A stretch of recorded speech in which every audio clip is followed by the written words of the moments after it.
Have you ever asked yourself, what would Jesus do? It's a question people have been asking for 2,000 years, and it's every bit as important now as it was then. So, what would Jesus do? Well, we don't have to guess. Jesus showed us and told us himself. Love God, love others. So, when your brother is sad, you can love by listening and encouraging. When your friends argue, you can love by not taking sides and helping to make peace. But living like Jesus is hard if you're not spending time with Jesus. You can read or listen to stories of Jesus in the Gospels, Matthew, Mark, Luke, and John, all about the things Jesus said and did. You can also talk with Jesus, just like a friend. Tell him what you're excited about or what's worrying you. Ask for his help and wisdom. Jesus might bring a verse or picture to your mind or a sense of peace in your heart. The more time you spend with Jesus, the more you can become like Jesus. Then God can work through you to change the world around you. That's why loving like Jesus is an amazing way to worship God with your life. Because worship is about more than just singing loud. It's all about living loud.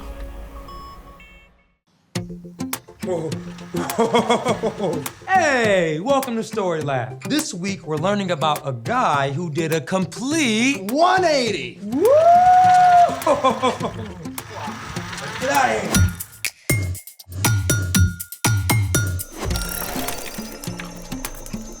Hey, I'm Zeke. And I'm Carter. This month, we're talking about what it looks like to live like Jesus. So, how are you enjoying STEAM Camp? Well, you know what they say at camp, the learning is intense.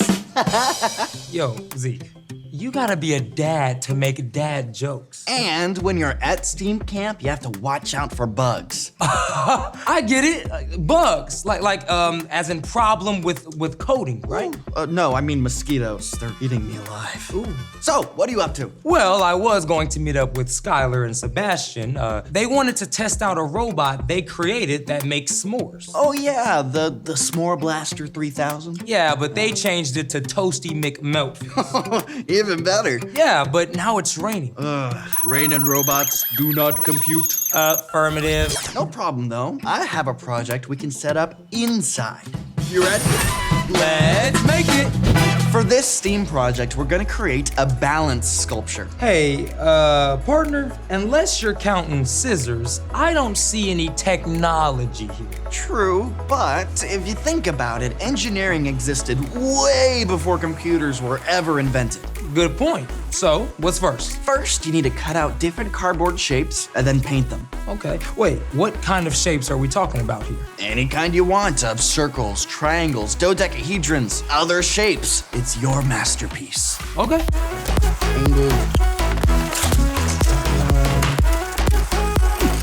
Done. Now step 2, paint those bad boys. Oh, and don't forget a paper towel tube and a square piece of cardboard. Paint those too.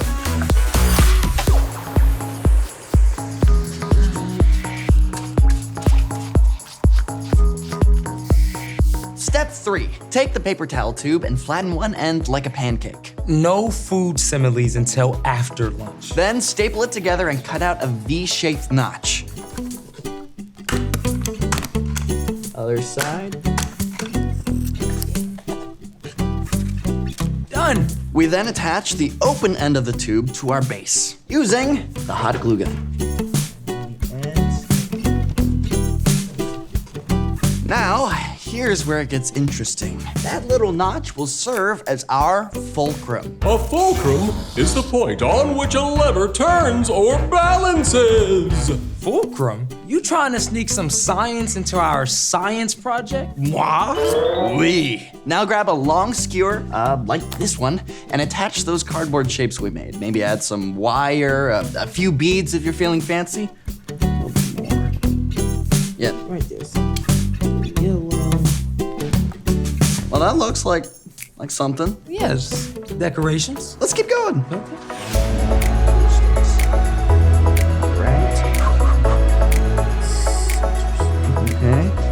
Okay, and I think our masterpiece. is finished. Now, are you ready for the fun part? I'm down for fun. Now, take this thing you just created and balance it on that little notch that we just cut out earlier on this paper towel. Try and find the place on the middle or wherever it is where it stays on. All right. Oh. A work of art. Oh yeah, now that's what I call steamwork. Let's see a robot create that. Speaking of a tricky balancing act, it's time for... The story before the story.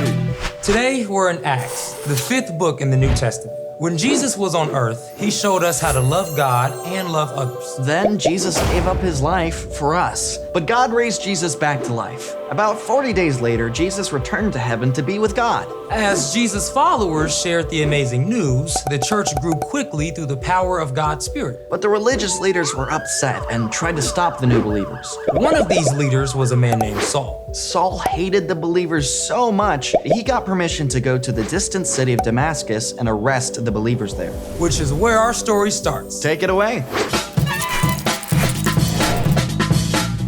Hey everybody, I'm Brian. Today we're looking at how we can live in peace with one another, which was something that Saul, also known as Paul, had to discover. Saul was a Pharisee, one of the Jewish religious leaders. He was highly educated and knew every single one of God's laws and tried to keep them to perfection. But Saul believed the Jesus followers were going against God's laws. So, filled with determination, he set off for the city of Damascus to get rid of the believers there. But here is where the plot twists. As he neared Damascus, Saul saw a blinding light. He dropped to the ground and heard the voice of Jesus. Saul, Saul, why are you opposing me? Who are you, Lord? I am Jesus. I am the one you are opposing. Now get up and go into the city. There you will be told what you must do. Saul obeyed, even though he was now blind. Meanwhile, God spoke to a believer named Ananias with instructions to go find Saul and place hands on him to heal him of blindness. But Ananias knew Saul was there to arrest believers. Lord, I've heard many reports about this man. They say he has done great harm to your holy people in Jerusalem. But God made it clear. So Ananias went in peace to his enemy, and Saul's sight returned. After this, Saul immediately started preaching about Jesus, which put him in a very tricky position. I mean, on one hand, the Jewish leaders hated Jesus followers, so now they hated their own guy, Saul, in fact. While Saul was in Damascus, the Jewish religious leaders tried to kill him, but he escaped. And on the other hand, when Saul traveled to Jerusalem, the Jesus followers there were still afraid of him. Please, I am no longer your enemy, but your friend, your brother. So, yep, Saul was stuck between a rock and a hard place. I mean, how was he going to get anybody to accept him? Enter Barnabas. Barnabas was a believer known for encouraging others. In fact, Barnabas actually means son of encouragement. Barnabas had heard the stories of how Saul met Jesus. He could tell that Saul had truly changed. So Barnabas took Saul to the Jesus followers himself. Saul met Jesus on the road to Damascus. Jesus actually talked to him, and since then, Saul has been preaching about Jesus with great boldness.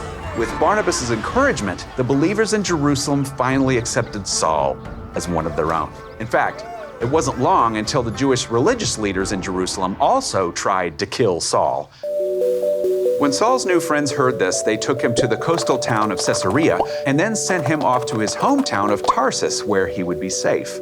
And Saul, also known as Paul, traveled all over to countries we know today as Turkey, Greece, Cyprus, Italy, Syria, and Israel. He shared the good news about Jesus and started many new churches. Paul even ended up writing letters that now make up 13 books of the New Testament. In his letter to the Romans, he wrote, "If possible, live in peace with everyone. Do that as much as you can." And Paul continued to live it out, just as Barnabas had helped to make peace between Saul and the believers in Jerusalem. The end. So when Barnabas helped make peace, he wasn't just being nice. He was changing history. Absolutely. So what's our part in the story? Well, God is at work to make each of us more and more like Jesus. And when we follow Jesus, God sends the Holy Spirit to live with us. And peace is a gift that comes from the Spirit. We can ask God to help us make peace wherever we go. So when somebody makes you mad, just take a deep breath before you react. You can ask God to help you act and speak in a way that helps to bring peace instead of making the situation worse. Or if you know someone is upset with you, don't pretend it's not happening. That's right. You can take initiative to go to them and talk about it. If that doesn't feel safe, get a friend to go with you or ask a grown-up to help. We can even be like Barnabas. Yeah, if you've got two friends or family members who are mad at each other, you can help them make peace. You got it. And when you know that Jesus is with you, you don't have to be defensive. Instead, you can work toward living in peace with everybody. Yeah, thanks, Brian. Peace out. You beat me to it. See you guys next time, and peace. So, here's the thing. Live in peace with one another. Even when it's a balancing act. Okay, you know, we definitely have to do something with all these extra pieces that we make. Be my guest. Thanks for joining us in the Story Lab. See you next time. Okay, so what are we thinking? Like a tower of sorts? I'm pretty sure that the hot glue gun is like a superpower at this point. Oh yeah, that makes complete sense. You can make everything. And then it only takes like 4 or 5 seconds to I think dry. the Egyptians used it for the pyramids. Really? Absolutely. But how do you think they got a Don't question it too much. Okay.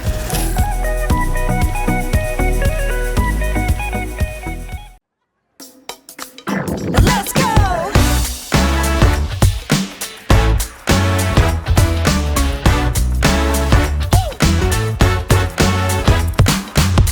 I'm stepping out to a world so bright, ready to discover how to shine your light. Jesus, you're everything, my best friend. I'm gonna celebrate your love that never ends. Hey! Teach me and show me how to love like you do, so I can live it out, live it out. That's what it's all about. I can live it out, live it out. That's what it's all about. Live it out.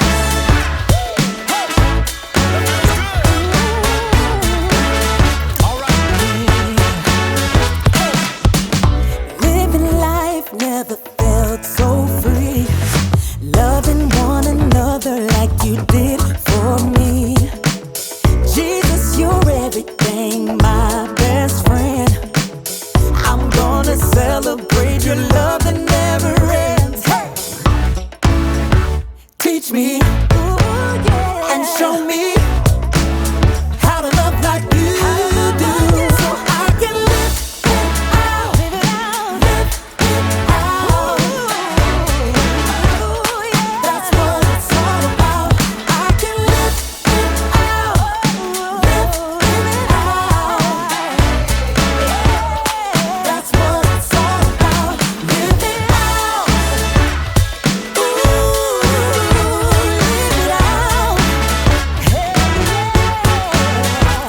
We're gonna love. We're gonna be kind.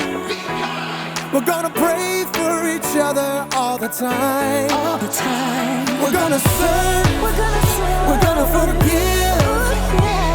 'Cause follow